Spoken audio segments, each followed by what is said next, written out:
اللهم صل على سيدنا ومولانا محمد افضل صلواتك بعدد معلوماتك وبارك وسلم وصل عليه. بسم اللہ الرحمن الرحیم. عزیز طلباء کرام، امید ہے انشاءاللہ العزیز آپ سب خیر و عافیت کے ساتھ ہوں گے. جامع السنن الترمذی جلد ثانی کے ابواب تفسیر القرآن عن رسول اللہ صلی اللہ علیہ وسلم کے باب ما جاء ومن سورۃ الانعام کے تیسرے اور آخری حصے کے ساتھ اللہ جل شانہ کے فضل و کرم سے ایک مرتبہ پھر آپ حضرات کے خدمت میں حاضر ہونے کا موقع ملا.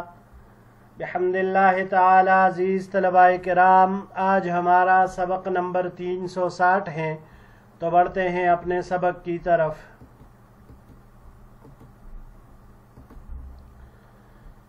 وبه قال حدثنا الفضل بن صباح البغدادي قال حدثنا محمد بن فضيل عن داود الأودي عن الشعبي عن علقمة عن عبد الله رضي الله تعالى عنه قال.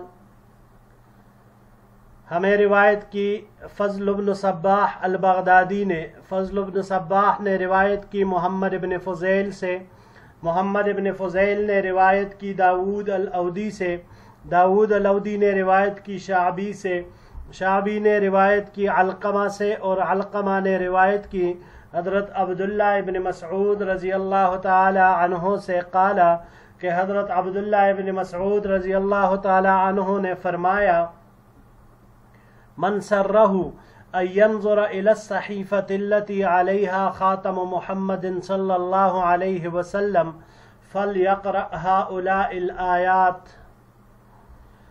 جس کو خوش کرے یہ بات کہ وہ دیکھے اس صحیفہ کو جس پر حضور نبی کریم صلی اللہ علیہ وسلم کی مہر لگی ہوئی ہو، تو اسے چاہیے کہ وہ یہ 3 آیتیں پڑھے. قل تعالوا اتل ما حرم ربکم علیکم الی قولہ لعلکم تتقون. یہ 3 آیتیں بنتی ہیں عزیز طلباء کرام. ھذا حدیث حسن غریب. یہ حدیث حسن غریب ہے. جی عزیز طلباء کرام، یہاں پر عبداللہ ابن مسعود رضی اللہ تعالی عنہ کی اس روایت میں جن 3 آیت کا تذکرہ ہوا، یہ آیت نمبر 151، 152 اور 153 سورہ انعام کی یہ 3 آیتیں، یہ اس لحاظ سے اہمیت کی حامل ہے کہ ان میں 10 احکام مذکور ہیں، اور 10 احکام ان میں کیا کیا ہیں وہ بھی یہاں پر ذکر کریں گے.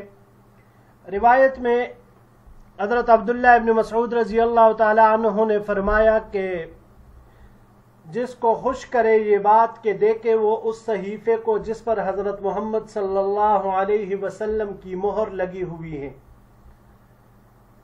تو مہر کا کیا مطلب ہے؟ تو عزیز طلباء کرام، جیسے کہ آپ کے علم میں ہیں کہ وہ کاغذ جس پر مہر لگی ہوتی ہے تو اس کی اہمیت ہر ایک کے ہاں مسلم ہوتی ہے.